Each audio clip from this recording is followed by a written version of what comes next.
ایک آیہ مقدسہ کا حصہ، اس میں اللہ رب العزت نے ارشاد فرمایا لا اکراہ فی الدین۔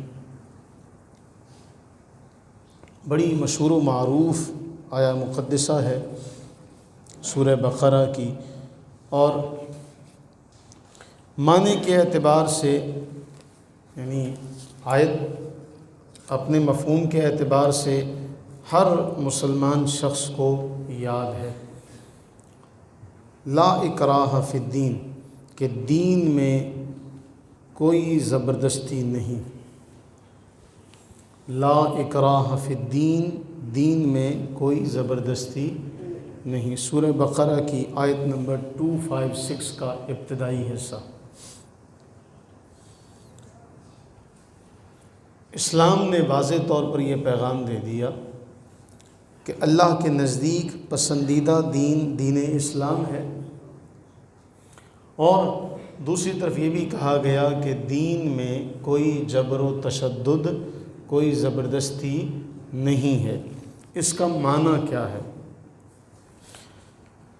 پیر کرم شاہ الازہری رحمہ اللہ اس کا معنی لکھتے ہیں، اس کی تشریح میں بڑی اہم بنیادی باتیں۔ پیر صاحب فرماتے ہیں لا اکراہ فی الدین کے تحت اسلام جس طرح یہ گوارا نہیں کرتا کہ کسی کو جبراً مسلمان بنایا جائے، جس طرح اسلام یہ گوارا نہیں کرتا کہ کسی کو جبراً مسلمان بنایا جائے، اسی طرح وہ یہ بھی برداشت نہیں کرتا کہ کوئی اس کے ماننے والوں پر تشدد کر کے انہیں اسلام سے برگشتہ کرے، یا جو خوشی سے اسلام کی برادری میں شریک ہونا چاہتے ہیں ان کو ایسا کرنے سے زبردستی روکا جائے۔ میں پھر وہ عبارت پڑھ دیتا ہوں۔ اسلام جس طرح یہ گوارا نہیں کرتا کہ کسی کو جبراً مسلمان بنایا جائے، اسی طرح وہ یہ بھی برداشت نہیں کرتا کہ کوئی اس کے ماننے والوں پر تشدد کر کے انہیں اسلام سے برگشتہ کرے، یا جو خوشی سے اسلام کی برادری میں شریک ہونا چاہتے ہیں ان کو ایسا کرنے سے زبردستی روکا جائے۔ اسلام اس کو بھی پسند ہے۔ اور پھر آگے فرماتے ہیں اگر کہیں ایسی صورت پیدا ہو جائے تو اسلام اپنے ماننے والوں کو حکم دیتا ہے کہ ایسی حالت میں وہ ظالم قوت کا مقابلہ کریں۔ ایسی حالت میں وہ ظالم قوت کا، یہی اسلام کا نظریہ جہاد ہے کہ کسی کو زبردستی داخل نہیں کرنا۔ ہاں، جس طرح زبردستی داخل کرنا جائز نہیں، اسی طرح اس کے ماننے والوں کو جبر کے ذریعے سے، تشدد کے ذریعے سے اسلام سے باہر نکالنا بھی جائز۔ اسی طرح جو اسلام میں خوشی سے آنا چاہے ان کو زبردستی اگر کوئی روکتا ہے تو وہ بھی جائز نہیں ہے۔ ان باتوں کے بعد مفتی محمد شفیع صاحب جو معارف القرآن جنہوں نے لکھی، دیوبند مکتبہ فکر کے، انہوں نے بھی اس حوالے سے بڑی اہم بات لکھی۔ وہ فرماتے ہیں، اس کا مفہوم میں آپ کے سامنے رکھتا ہوں۔ آپ جانتے ہیں اسلام میں وہ علاقے جو کافروں کے ہیں، اگر وہ اسلام قبول نہیں کرتے تو ان کے اوپر جزیہ لازم کیا جاتا تھا۔ کیا لازم کیا جاتا؟ جزیہ۔ آپ اس کو اردو میں یہ سمجھ لیں کہ مسلمان معاشرے میں، مسلمانوں کے ملک میں رہنے کا وہ ایک طرح سے معاوضہ ادا کر رہے ہیں، جزیہ ادا کر رہے ہیں کہ مسلمان حکومت ان کی سب چیزوں کی، جان مال کی تحفظ کی ضمانت دے گی۔ کس کے بدلے؟ وہ جزیہ دیں گے۔ آپ اسے جدید جو اصطلاح ہے اس میں آپ ٹیکس بھی کہہ سکتے ہیں۔ اگر آپ اسے دوسرے معنی میں لیں کہ جی ٹیکس کیسے ہو سکتا، تو آپ بھی تو دیتے ہیں نا، ہم بھی تو دیتے ہیں۔ اور کیسی بدقسمتی کی بات ہے کہ پتہ نہیں کیسے کیسے لوگ ہم پر بیٹھے ہوئے ہیں۔ بجلی کے بل پر بھی ٹیکس لگا دو تاکہ جو نہیں دیتا اس سے بھی وہ جو اضافی جو ہے وہ وصول کیا جائے. ٹیکسوں کی وصولی کا نظام ان لوگوں کو اللہ نے کیسی عقل سے نوازا. اللہ بچائے ایسی عقلوں سے. تو مفتی صاحب لکھتے ہیں اگر زبردستی اسلام میں داخل کرنے کا، میں پھر بات دہرا رہا ہوں، اگر اسلام میں زبردستی داخل کرنے کا کوئی تصور موجود ہوتا تو پھر جزیے کی اصطلاح، بات سمجھے؟ مفتی صاحب کی یہ بات بہت ہی اہمیت کی حامل ہے. وہ یہ فرماتے ہیں کہ بھئی جب جزیہ لے کر کفار کی حفاظت کی ذمہ داری لی جا رہی ہے، اسلامی حکومت اپنے ملک میں بسنے والے کافروں سے جزیہ لے کر ان کی حفاظت کی ذمہ داری اٹھا رہی ہے، وہ کہتے ہیں اگر یہ جزیہ آپ دیکھیں تو پھر یہ بات بالکل واضح ہے کہ کسی کو زبردستی اسلام میں داخل نہیں کیا جائے گا، ورنہ پھر جزیے کا حکم ہی نہ آتا، سب کو تلوار کے زور پہ مسلمان بنا لیا جاتا. اللہ نے قرآن کریم میں فرمایا وَلَوْ شَاءَ رَبُّكَ لَآمَنَ مَنْ فِي الْأَرْضِ، اگر تیرا رب چاہتا تو ایک بھی ان میں کافر نہ بچتا، یہ سارے کے سارے ایمان والے ہوتے. تو اسلام نے یہ سبق نہیں دیا، رسول اللہ صلی اللہ علیہ وسلم نے یہ سبق نہیں دیا. اب ہمارا آئین بدقسمتی سے، یہ ہمارا آئین ہے اسلامی جمہوریہ پاکستان کا، میں اگر اس کی شقیں پڑھوں تو آپ اس کی شقیں سن کے حیران رہ جائیں گے. یہ ہمارے ہی ملک کا قانون ہے، یہ ہمارے ہی ملک کا قانون ہے. کوئی باہر کے ملک کی تو باتیں نہیں کر رہے، یہ کہیں خوابوں کی ریاست کی بات تو نہیں ہو رہی. بدقسمتی سے یہ صرف کاغذ کے اندر، یہ کتاب کے اندر مقید ہے، نہ اس کے بارے میں ہمارے کسی بھی پارلیمنٹیرین کو پتہ ہے، نہ اسمبلی میں جانے والوں کو پتہ. اور ایک اور مزیداری کی بات، ہمارے ہاں جو بل پاس ہوتے ہیں وہ بل بھی زیادہ تر انگریزی زبان میں ہوتے ہیں. ہمارے ارباب اقتدار کی ستم ظریفی کا عالم یہ ہے کہ وہ قانون نافذ کرتے ہیں کہ جی دفتری زبان اردو ہوگی، لیکن یہ آرڈر بھی انگریزی میں جاری کیا جاتا ہے. ہم نے تو اپنی قوم کو ایسے راستے پر ڈال دیا کہ جب تک یہ گلابی انگریزی نہ بولیں ان کو ہم بندہ ہی نہیں سمجھتے. وہ منہ بگاڑ کے صرف اس کی تلفظ کی ادائیگی کے لیے ادارے بنے ہوئے ہیں جو ہزاروں کے حساب سے فیس لیتے ہیں. یہ لہجہ، وہ کل تک جو قرآن کریم کے لہجوں پر اعتراض کرتے تھے، آج وہ یہ نہیں سمجھتے کہ آپ کے ہاں تو برٹش، امریکن یہ جو لہجے ہیں، ہم نے تو کبھی اس پر اعتراض نہیں کیا. ہمارا الہامی مذہب اور اللہ کے نبی علیہ السلام نے ہمیں یہ اجازت دی، اس پر تو اعتراض. تمہاری زبانوں کے الگ الگ انداز، لیکن اس پر کوئی اعتراض نہیں. لیکن ہم ان کو کس طرح سے ان پہ تنقید کریں؟ وہ اپنی زبان کو لے کے اس حد تک سنجیدہ ہیں، اپنے کلچر کو لے کر، اپنی تہذیب و ثقافت کو لے کر اس قدر سنجیدہ ہیں کہ وہ یہ چاہتے ہیں کہ ہماری تہذیب، ہماری ثقافت، ہمارا کلچر، ہماری زبان پوری دنیا میں نافذ ہونی چاہیے. اور ایک ہم آپ ماڑے سوئے ہوئے، ہمیں اپنی زبان کا بھی نہیں پتہ. ہمارے پنجابی کا ادب کا ایک دورہ، ایک شہرہ رہا ایک زمانے میں،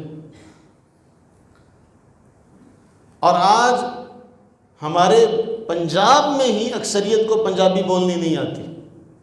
اس میں وہ الفاظ شامل کر دیے کہ ہمیں پتہ ہی نہیں ہے ان لفظوں کا، اور نہ پنجابی ہی صحیح بول سکے، نہ اردو ہی صحیح بول سکے، نہ انگریزی ہی صحیح سیکھ سکے. فارسی عربی تو میں نے ذکر ہی نہیں کیا. جو ہمارے آباء و اجداد کا ورثہ ہے، اگر یہ فارسی ہماری زبان نہ ہوتی تو ہمارے بڑے بڑے شعراء جو گزرے ہیں ہندوستان کے، ان سب کا کلام فارسی میں ہے. اور کسی زمانے میں جب آپ بزرگ اسکول میں جایا کرتے تھے، پوچھئے گا اپنے بڑوں سے، کلید مصادر نام کی کتاب اسکول میں پڑھائی جاتی تھی. فارسی کا آسان قاعدہ اسکول میں پڑھایا جاتا تھا، کلید مصادر اسکولوں میں شامل تھی، آج اس کا نام بھی نہیں آتا ہوگا نئی نسل کو۔ گرامر کی ابتدائی بنیادی کتابوں میں شامل تھی، جس میں سارے مصادر فارسی کے، آمدن آنا، آید مضارع آئے، خوردن کھانا خورد مضارع کھائے، رفتن جانا رود مضارع جائے، یہ اس میں گردان پڑھائی جاتی تھی۔ ہم نے اپنی تہذیب، اپنی ثقافت، اپنی زبان، اپنی معیشت، معاشرت سب کچھ اغیار کے ہاتھوں میں دے دی۔ اب ہمارا آئین کیا کہتا ہے؟ ہمارا آئین یہ کہتا ہے کہ یہاں کا قانون اسلامی ہوگا، یہاں کا قانون، میں وہ ساری عبارتیں نہیں پڑھتا، میں صرف وہ ایک عبارت آپ کے سامنے رکھتا ہوں۔ آرٹیکل نمبر ہے 2 آئین کا، اسلام مملکتی مذہب ہوگا، یہ آرٹیکل نمبر 2۔ اس کی تشریح کیا ہے؟ کہتے ہیں اس سے مراد یہ ہے، یہ کوئی مولوی تشریح نہیں کر رہا، یہ ہمارے آئین کی تشریح ہے، اسلام کو مملکت کے سرکاری مذہب کی حیثیت حاصل ہوگی۔ اسلام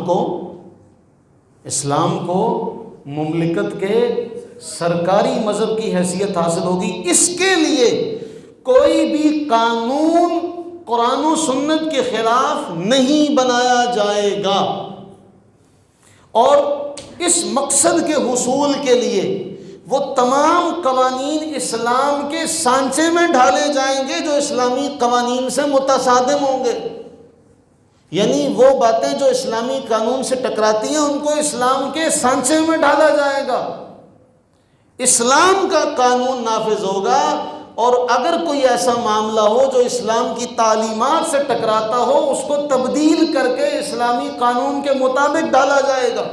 یہ ہے ہمارے آئین کی تشریح، یہ ہے ہمارا آئین۔ اور بدقسمتی سے ہمارے ہی ملک کی ایک صوبائی اسمبلی میں ایک بل پاس ہوتا ہے،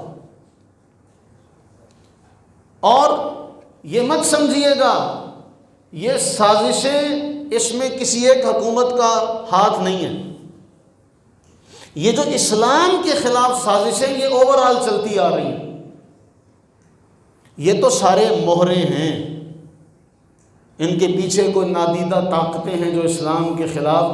کبھی کوئی بل مارکیٹ میں آ جاتا، میں نے مارکیٹ کا لفظ جان بوجھ کر کہا، کبھی کوئی بل آ جاتا، کبھی کوئی بل آ جاتا، اور پیچھے وہ مغربی اقوام جو پیچھے ان کے کھڑی ہیں کہ یہ قانون لے کر آؤ، یہ قانون لے کر آؤ، یہ تو ان کے خریدے ہوئے لوگ ہیں، ان مغربی آقاؤں کے خریدے ہوئے لوگ ہیں، جو ان کا حکم ہوتا ہے یہ اس پہ سر تسلیم خم کرتے ہیں، ان سے 2 ہاتھ آگے چل کے کہتے ہیں بھئی آپ نے اتنا کہا تھا ہم اتنا کر دیتے،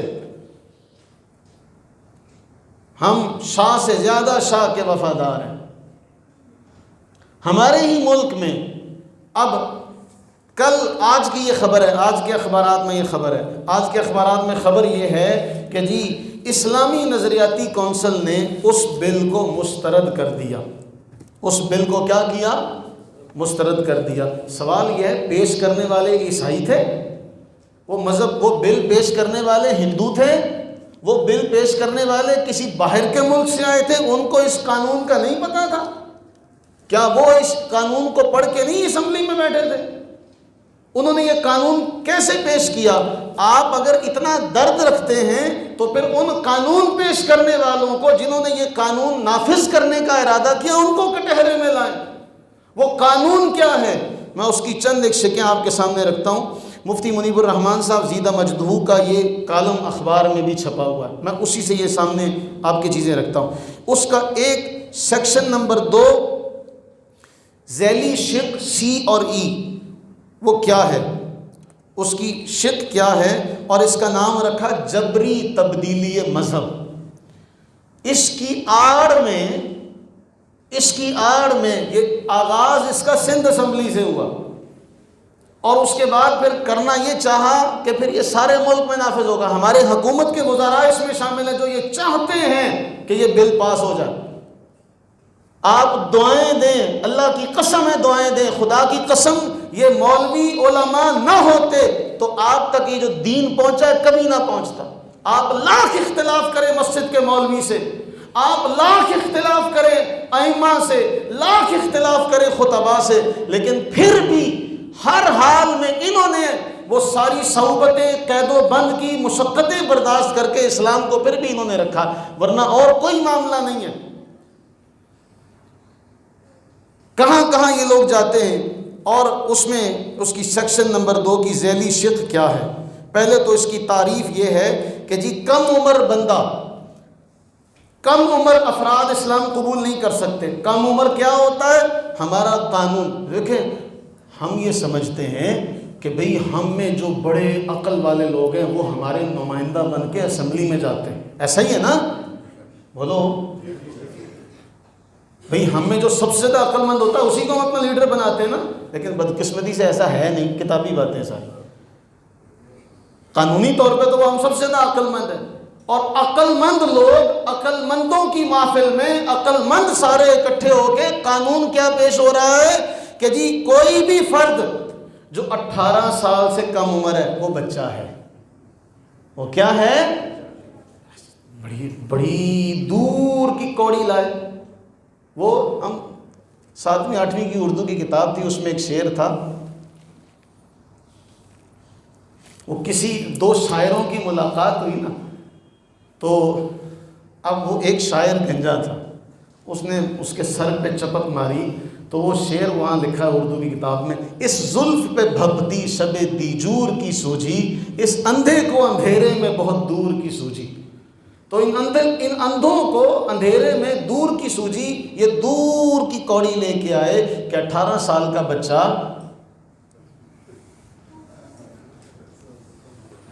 18 سال کا بچہ، 18 سال کا بچہ، 18 سال بھی بچہ بھی، 18 سال بھی، کیا لطیفہ سناتے ہیں بھائی۔ اچھا آگے چلتے ہیں، آگے کہا بالغ کا معنی، نابالغ کی تعریف ہو رہی ہے۔ نابالغ کی تعریف یہ ہوئی کہ جس کی عمر 18 سے، وہ کیسے کیسے عقل مند ہم نے بھیجے ہیں اسمبلی میں۔ بالغ کا معنی وہ فرد جس کی عمر 18 سال سے زائد ہو۔ یہ تشریح کرنے کے بعد کہتے ہیں کہ اگر کوئی شخص جس کی عمر 18 سال سے زیادہ ہے، عاقل اور بالغ ہے، مذہب تبدیل کرنے پر آمادہ ہے، وہ اپنے قریبی سیشن جج کو مذہب کی تبدیلی کے لیے سرٹیفکیٹ حاصل کرنے کے لیے درخواست دے گا۔ پہلے وہ درخواست دے گا جی میں مذہب بدلی کرنا چاہتا ہوں، سیشن جج کے پاس جا کے درخواست دائر کرے گا جی میں مذہب تبدیل کرنا چاہتا ہوں۔ وہ درخواست وصولی کے 7 دن کے اندر اندر اس کو جج صاحب بلائیں گے، اس کا انٹرویو کریں گے۔ پاکستان میں بیٹھے ہیں نا، ان کا تو 2 منٹ، وہ ہمارے ہاں بات ہوتی نا بچے، وہ جی یار 10 منٹ، کون سے والے پاکستانی، تو کہتے ہیں پاکستانی تو منٹ نہیں ختم ہوتا، تو نے 10 منٹ کا ٹائم دیا۔ ہم تو موبائل پہ لاہور بیٹھے ہوں، بس 2 منٹ میں تیرے پاس آیا، بس 2 منٹ، تو فون بند کر، میں تیرے پاس، بعد میں فون بند۔ ہم ہی میں سے اوپر جاتے ہیں نا لوگ، ہم جیسے لوگ، کل کو ہمارے ان بچوں میں سے بھی کوئی وزیر مشیر بن سکتا ہے، وزیر مشیر نالائق بن سکتا ہے، اللہ ان کو ایسا نہ بنائے۔ تو پھر کیا ہوگا؟ جج اس بات کو یقینی بنائے گا، اور اس کے بعد جج اس کو 90 دن کا وقت دے گا کہ وہ سارے مذہبوں کا مطالعہ کرے، سارے مذہبوں کا مطالعہ کرے، جتنے بھی مذاہب ہیں ان سب کا مطالعہ کرے۔ 90 دن کے بعد، وہ 90 دن کے بعد آئے گا، اور پھر بھی اگر اپنے فیصلے پر قائم رہا تو پھر اسے سرٹیفکیٹ دیا جائے گا۔ گویا اسلامی جمہوریہ پاکستان میں ہر قسم کی پابندی لگائی جا رہی ہے کہ کوئی بھی شخص غیر مسلم جو اسلام میں داخل ہونا چاہے اس کے لیے دروازے بند کر دیے جائیں کہ ساڑھے تو پہلے ہی بہت آ، اس کو داخل ہونے سے روکنے کے لیے کوشش کی جائے کہ اس کو پہلے 7 دن کے لیے، پھر 90 دن کا اس کو وقت دیا جائے۔ اور ہمارے فقہاء نے فتویٰ دیا، وہ سنتے چلیں، ہمارے فقہا نے یہ فتویٰ دیا کہ اگر کوئی شخص غیر مسلم تمہارے پاس آئے کہ تم اسے کلمہ پڑھا دو اور تم اسے کسی اور کے پاس لے کر چلے جاؤ کہ میں نہیں پڑھاتا، وہ پڑھائے گا، اگر اس دوران وہ مر گیا وہ کفر پر مرے گا، اور یہ جو شخص ہوگا یہ پھر مسلمان نہیں رہے گا۔ کیوں؟ یہ اس کے کفر پر رہنے پر راضی رہا۔ ان عقل کے اندھوں کو کون بتائے گا؟ یہ تو اسلامی نظریاتی کونسل نے یہ بل رد کر دیا۔ یہ کون سا کام کرتے ہو؟ 18 سال کی عمر، بھئی اسلام قبول کرنے کے لیے 18 سال سے زائد کا ہو؟ یہ تو قانون یورپ اور امریکہ میں بھی نہیں، وہاں بھی کوئی بچہ اسلام قبول کرنا چاہے تو کبھی بھی اس سے سوال نہیں ہوتا کہ تیری عمر 18 سال کی ہے۔ لیکن یہاں کے مسلمان جو مسلمانوں کے نمائندہ ہیں، ایسے نمائندہ، ایسے جہلا لوگ ہیں یہ کہ ان کی اسمبلی میں شراب کی جو اس کا پرمٹ کی منسوخی کا بل وہ نہیں پاس ہوتا۔ ایک غیر مسلم شراب کا کہ بھئی شراب کے لیے منسوخی کا سرٹیفکیٹ جاری کیا جائے، اس کو اسلامی طریقہ کار کے مطابق حرام قرار دیا جائے، اسلام نے اس کو جائز قرار نہیں دیا، ایک ہندو یہ بل پیش کرتا ہے اور مسلمان سارے اس بل کو رد کر دیتے ہیں، جی شراب حرام نہیں ہونی چاہیے۔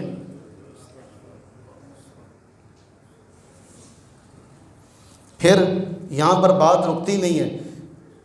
اب اس بل کا، اچھا میں ایک بات کرتا ہوں اس کے بعد، اگر وہ 90 دن کے، اچھا اس کے بعد جج صاحب مطمئن ہو، یہاں کون نہیں بکتا؟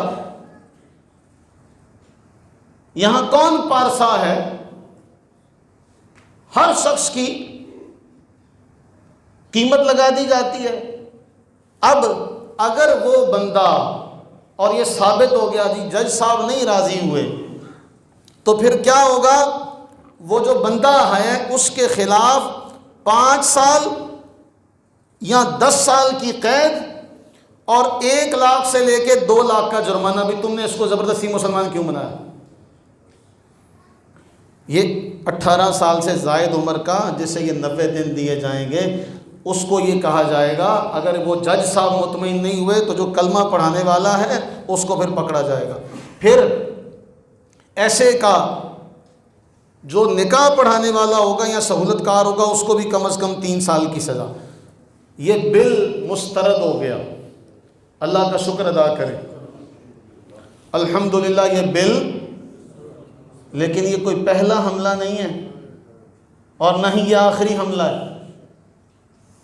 یہ جو آستین کے سانپ مسلمانوں کے درمیان بیٹھے ہیں یہ دوبارہ اس کو پیش کریں گے، اور ہو سکتا ہے دوبارہ اس بل کی گن سن بھی نہ ملے اور چوری چوری یہ بل پاس بھی ہو جائے اور ہمیں تب پتہ چلے جب یہ نافذ ہو چکا ہو۔ یہ بھی ہو سکتا ہے، کیونکہ اس سے پہلے کئی بار ایسا ہوا، اس سے پہلے کئی بار ایسا ہوا۔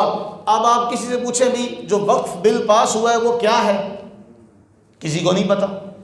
آپ کسی قومی اسمبلی کے ممبر سے پوچھ لیں کہ بھئی وہ جو بل جس پہ تم نے سائن کیے ہیں وہ بل بھی بدقسمتی سے انگریزی زبان میں ہوتا۔ ہم چلے گئے، آج سے 10 سال پہلے کی بات ہے غالباً، یہاں سب سے بڑا انشورنس کا ایک دفتر ہے فیصل آباد میں۔ وہاں جا کے پوچھا بھئی آپ کا کیا طریقہ کار ہے، کہیں آپ رقم لے کر یہ سود پر تو نہیں دیتے یا کوئی اور غلط کام تو نہیں کرتے؟ انہوں نے کہا جی ہم یہ دکھا نہیں سکتے جی ہم کہاں کہاں پیسہ لگاتے۔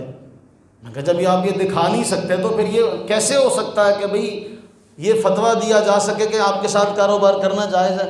اس کے بعد اس نے ایک موٹی ساری کاپی جو تھی نا انگریزی زبان کی وہ نکال کے، جی یہ قانون ہے، یہ جو اس کی شقیں ہوتی ہیں اے شق، بی شق، سی شق، ڈی شق، یہ شقوں میں آ جا کے ایسا بگاڑ پیدا کرتے ہیں۔ آپ دیکھیں جتنے بھی ایسے ادارے ہیں ان سب کی جو شرائط ہوتی ہیں وہ انگریزی میں ہوتی ہیں، ٹرمز اینڈ کنڈیشنز، ویلیوز کے نام سے وہ ایسا بے وقوف بناتے ہیں صارفین کو کہ انہیں خبر تک نہیں ہوتی۔ اب یہ بل جو مسترد ہوا، اس کے بعد میں ایک اور بات کروں، ذرا دل تھام کے بیٹھیے گا۔ آپ سب کو ایک بات یاد کراؤں، رسول اللہ صلی اللہ علیہ وسلم جب اعلان نبوت کرتے ہیں، جامع ترمذی کی ایک روایت ہے اور وہ روایت آپ کے سامنے رکھتا ہوں۔ حضرت انس بن مالک رضی اللہ عنہ کہتے ہیں کہ رسول اللہ صلی اللہ علیہ وسلم کو پیر کے دن آپ نے اعلان نبوت کیا۔ کس دن؟ پیر کے دن۔ اور فرماتے ہیں، اب اس کا اگلا جملہ نہیں بتاؤں گا، اس کا اگلا جملہ یہاں روک کے اگلی بات کرتا ہوں، یہاں یاد رکھیے گا۔ اللہ کے نبی علیہ السلام کو اعلان نبوت کے بعد آپ نے سب کو جمع کیا، یاد ہے؟ بڑا مشہور واقعہ ہے۔ سب کو جمع کر کے آپ نے ایک ایک کو نام لے کر کہا اسلام میں داخل ہو جاؤ۔ وہ جس موقع پر ابو لہب نے حرزہ سرائی کی تھی، یاد نا سب کو؟ اس موقع پر ایک 10 سال کا بچہ اسلام قبول کرتا ہے۔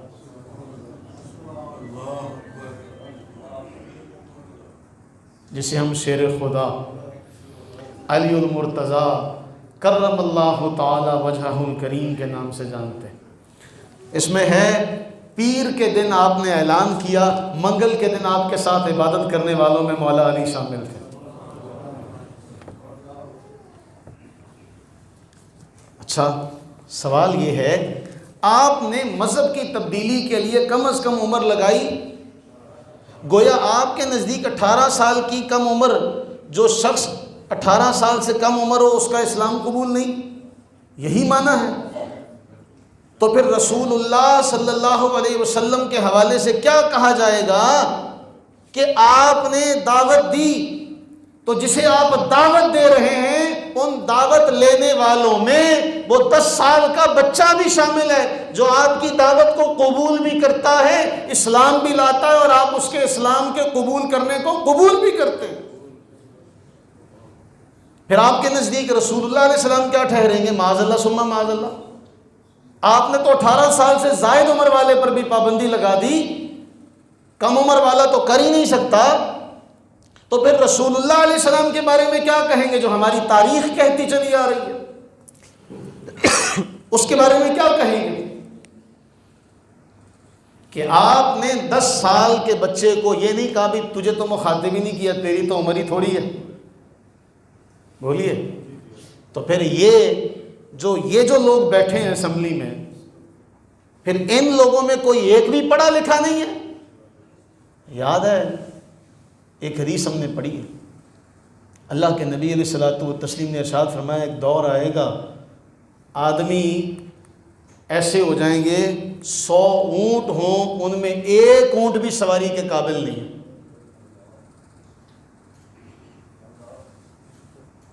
اونٹ کو صحرا کا جہاز کہا جاتا ہے۔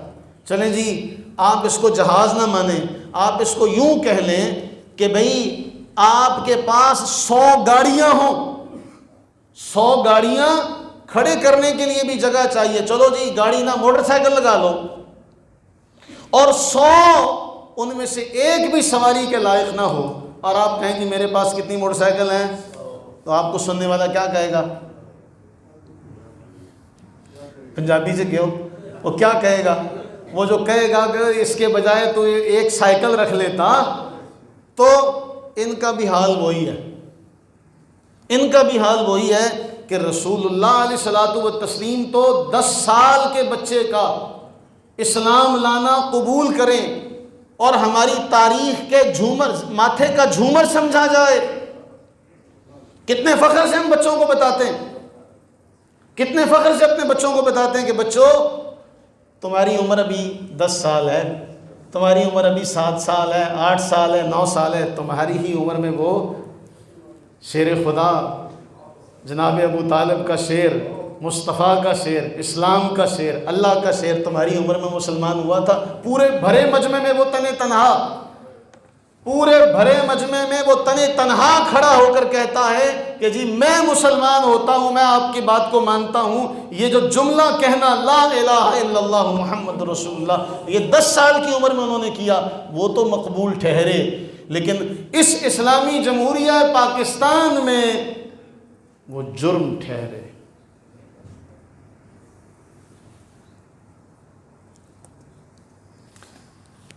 دیکھیے گا، غور کیجیے گا، حضرت علی رضی اللہ تعالیٰ عنہ 10 سال کی عمر میں اسلام قبول کیا۔ عمیر بن ابی وقاص رضی اللہ تعالیٰ عنہ 16 سال کی عمر میں غزوہ بدر میں شہید ہوئے۔ معاذ بن عمر جنہوں نے ابو جہل کو جہنم واصل کیا تھا، ان کے بھائی معاذ یہ 12 یا 13 سال کی عمر میں تھے۔ معاذ بن عمر 12 یا 13 سال، معاذ بن افرا 12 یا 13 سال، زید بن ثابت 11 برس کی عمر میں ہجرت فرمائی۔ عمیر بن سعد 10 سال سے کم عمر میں رسول اللہ کے ہاتھ پر بیعت فرمائی۔ ابو سعید خدری رضی اللہ عنہ 13 سال کی عمر میں غزوہ احد میں شریک ہوئے۔ انس بن مالک 8 سال کی عمر میں رسول اللہ کے خادم خاص بنے، رضوان اللہ تعالی علیہ مجمعین۔ اب بتائیے ان سب کو کہاں لے کر چلے جائیں؟ ہم یہ کہتے ہیں وہی بات، لا اکراہ فی الدین، دین میں کسی کو زبردستی داخل نہیں کیا جا سکتا، لیکن اگر کوئی بخوشی اسلام میں آنا چاہے تو ہمارے دروازے دل کے بھی، آنکھوں کے بھی، گھر کے بھی، اور ہمارے مذہب کے بھی دروازے اس کے لیے کھلے۔ لیکن کس قدر افسوس کا مقام ہے کہ اس غیر مسلم کے لیے مسلمان ہونا، مجھے اس نو مسلم بھائی کی بات نہیں بھولتی، تھوڑا سا دل میں سوچئے گا ٹھنڈے دل کے ساتھ۔ یہ اسی مسجد کے دروازے کے باہر کھڑے ہو کے اس نے مجھے یہ کہا تھا، آپ صاحب اسلام قبول کرنا بہت مشکل کام ہے، یہ ہر ایک کے بس کی بات نہیں۔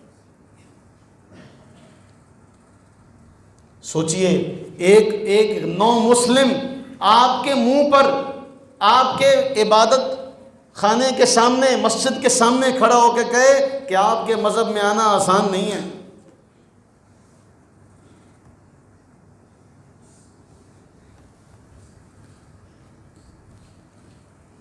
کیا دعوت دیں گے ہم؟ اس سے آگے چلیں،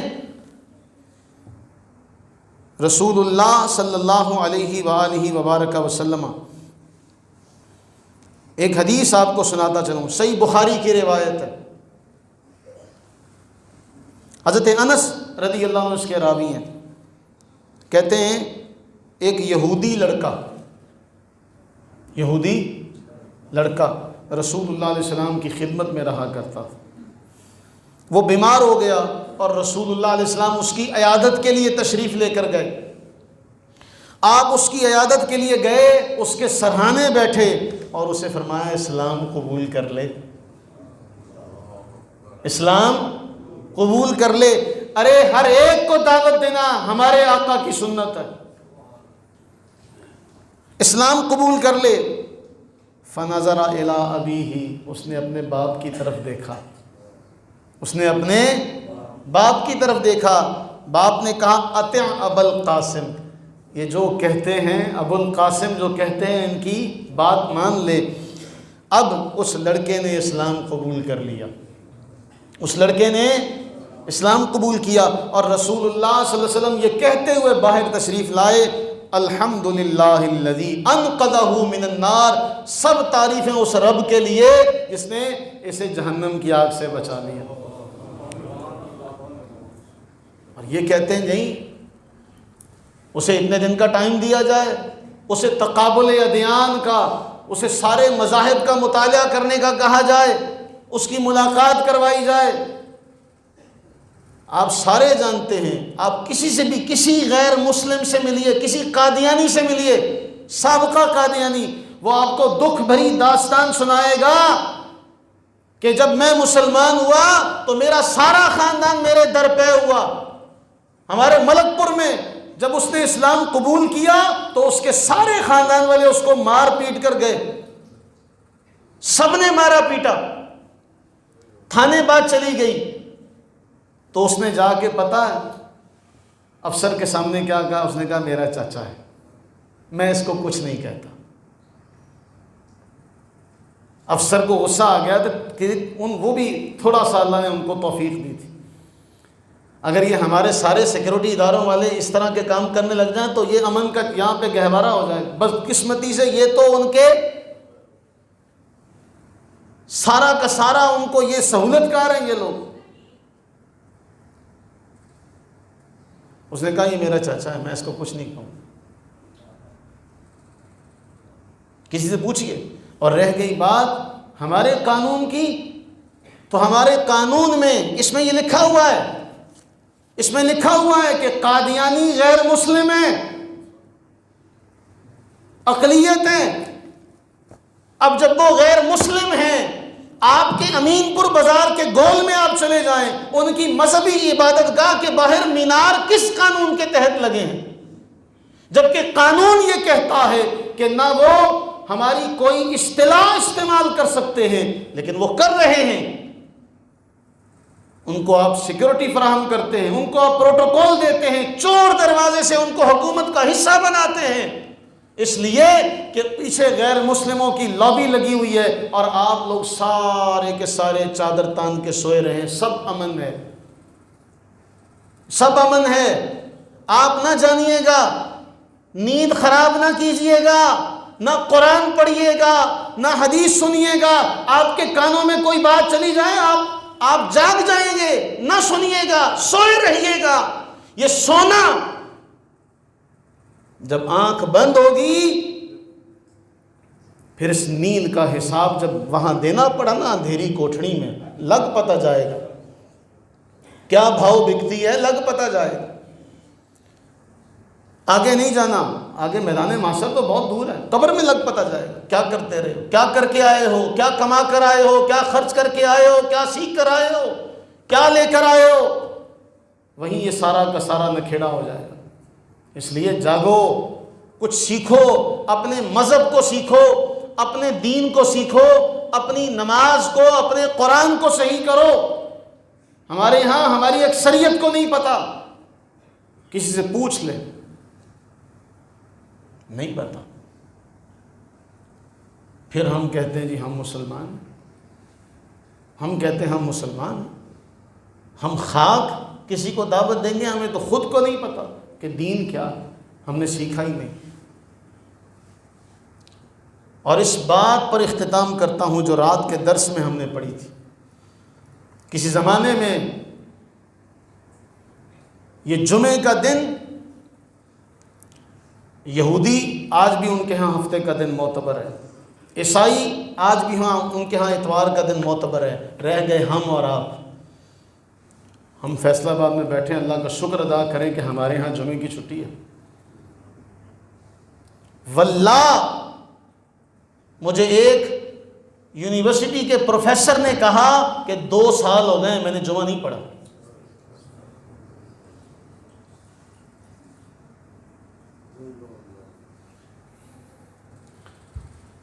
کیا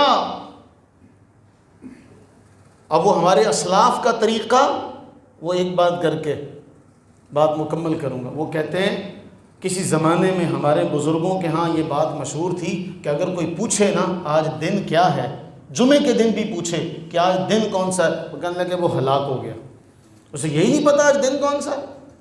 یعنی اتنا اس دن کی تعظیم اور توقیر کی جاتی تھی کہ جمعے کے دن فجر کے بعد سے مسجدوں میں آ جاتے۔ یہ 2 چیزیں جن کا مجموعہ ہے، ایک واعظ، دوسرا عبادت۔ واعظ و عبادت کا مجموعہ، اس کو جمعہ کہتے ہیں۔ ہم نے واعظ چھوڑ دیا، وہ عبادت بھی اکثریت جو ہے وہ صرف 2 فرض پڑھ کے تو سمجھتی ہے بھئی ہم نے اپنا عہدہ برا ہو گئے، ہم نے اپنی ذمہ داری ادا کر لی۔ پھر اگر ہم ایسے ہیں تو پھر رونا کس بات کا، آنے دو پھر سب کو، پھر یہ نافذ ہونے دو بل، یہ سختیاں آنے دو، پھر رونا کیا، پھر ٹھیک ہے بھگتو پھر سارے۔ اللہ سے دعا کریں کہ باری تعالیٰ یہ جن علماء نے اس کے خلاف آواز اٹھائی، یہ نہ اٹھاتے تو یہ بل پاس ہو جاتا۔ وہاں سے سندھ سے شروع ہوا، پھر آپ کے سارے اس میں آنا تھا۔ دعائیں دو مولویوں کو، ہر جگہ کالی بھیڑیں ہوتی ہیں۔ کون سا معاشرہ، کون سی ایسی فیلڈ ہے اس میں سارے ہی سچے ہوں؟ ڈاکٹروں میں سارے سچے، ایک سے ایک بڑھ کے چھری اور کسائی، وکلاء سارے سچے ہیں، تو پھر علماء میں بھی کالی بھیڑیں موجود ہیں، اس میں کوئی شک نہیں۔ لیکن یہ نہیں ہے کہ آپ ان کالی بھیڑوں کی آڑ لے کر آپ سارے علماء کو برا کہیں. آپ یہ کہیں کہ ان میں جو علماء برے ہیں وہ برے ہیں، اور زمین کے اوپر سب سے زیادہ بدترین مخلوق ہے وہ، ہم یہ کہتے ہیں، لیکن اس کی آڑ میں علماء حقہ کو اللہ ہمیں برا کہنے سے محفوظ فرما لے. اللہ ان کو سلامت رکھے جن کی وجہ سے یہ بل پاس نہیں ہو سکا، اور دعا کریں ہمیں ایسی سازشوں کو اللہ تعالیٰ ان کا ہمیں قلع کما کرنے کی توفیق عطا فرمائے. اللہ ہمیں اپنے دین کو جاننے کی توفیق عطا فرمائے. آمین ثم آمین وما علینا الا البلاغ المبین.